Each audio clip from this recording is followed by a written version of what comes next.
지속성이 짧아요. 즉 대기에서 체류 시간이 짧은 편이에요. 그래서 대기에서 체류 시간을 우리가 굳이 따지자면 지속성이 한 12시간 정도밖에 안 되거든요. 그래서 지속성이 12시간 정도다. 이렇게 기억을 해놓으시면 될 것 같아요. 그럼 나머지는 설명이 맞으니까 2번부터 읽어볼게요. 황산화물은 기도의 염증, 상기도에 영향을 줘요. 왜냐하면 속스 자체, SO2 자체가 수용성이거든요. 그러니까 SO2 자체가 아주 수용성이라고 얘기하기는 조금 어렵긴 하지만 공기 중에 있는 수증기랑 결합을 해서 황산 같은 것들을 형성하기 때문에 얘네들이 이런 상기도에서 기도 염증이라든지 상기도에 영향을 주는 호흡기 장애를 유발하고요.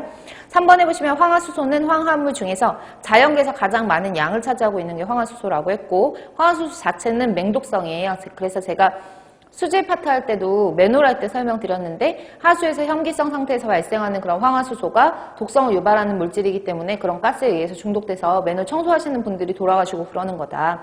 4번에 보시면 황산화물이 포함된 배출가스 처리 중 습식법으로는 아황산소다 흡수법 같은 것들을 일반적으로 이용을 하죠. 2번으로 넘어갈게요. 다음 중 가스상 물질의 특징을 잘못 설명한 것은 산소는요. 약 2기압 이상의 고기압 하에서 55% 이상의 고농도 산소 상태에서는 산소 중독이 발생할 수 있어요. 산소가 너무 부족해도 저산소증이라고 하는 병이 발생할 수 있지만 산소가 너무 고농도에서도 산소 중독이라는 현상이 발생할 수 있다는 거 알아두시고요. 2번에 보시면 CO2는 공기 오탁, 공기가 더러워지는 전반적인 상태를 유치할 수 있기 때문에 SO2와 함께 실내 공기 오염의 기준이 되는 물질이다. 어쨌든 간 CO2 이산화탄소 같은 경우에는 실내 공기가 오염되었는지 오염되지 않았는지를 우리가 판단할 수 있는 실내 공기의 오염의 기준이 되는 물질이긴 맞아요. 인 거 맞는데 SO2는 아니에요. SO2는 대기환경 기준 물질이지 실내 공기 오염 물질은 아니거든요. 그래서 다시 한번 정확하게 말씀드리면 공기 오탁의 전반적 상태를 유추할 수 있기 때문에 SO2와 함께를 빼주셔야 되고 실내 공기 오염의 기준이 되는 물질이다. 이렇게 보셔야 돼요. 되셨죠? 그 다음에 3번에 보시면 SO2는 자극성 취기를 가지고 점막의 자극과 염증을 일으키며 흉통, 호흡곤란을 유발할 수 있다라고 되어 있어요. 그 다음에 4번에 보시면 일산화탄소는 헤모글로빈과의 결합력이 O2에 비해서 약 300배 정도 강하다라고 했었죠. 카르복시 헤모글로빈은 카복시 헤모글로빈을 형성을 하죠. 그래서 헤모글로빈과의 결합력도 잘 알아두시면 될 것 같아요. 100페이지로 넘어갈까요? 100페이지 넘어가시면 휘발성 유기화합물 1번에 휘발성 유기화합물에 대한 설명으로 틀린 것은 이라고 했어요. 펜의 생성을 저감시키는 역할을 한다라고 했어요.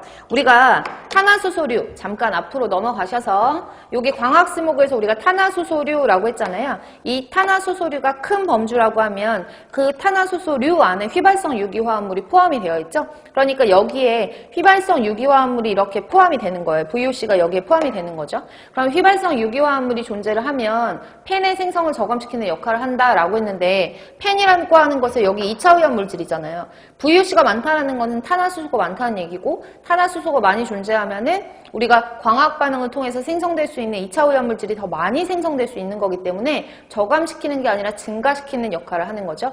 그래서 1번을 옳게 고치면 펜의 생성을 증가시키는 역할을 한다라고 고치셔야 되고요. 2번에 보시면은 차량 운행 시 불안전 연소로 인해서 주로 발생한다. 탄화수소 같은 경우에는 불안전 연소 시 주로 발생을 하죠. 광학 활성이 가장 강한 탄화수소는 올레핀계 탄화수소라고 했고요. 주로 올레핀계 탄화수소가 광학 반응의 기여도가 가장 크고 휘발성 유기화합물 처리 방법으로는 열을 이용해서 소각하는 방법, 촉매산화법, 흡착법, 응축법, 흡수법 등이 있죠. 2번으로 넘어갈게요. 휘발성 유기화합물에 대한 설명으로 가장 거리가 먼 것은 이라고 했는데 VOC 같은 경우에는 탄화수소류에 해당이 되기 때문에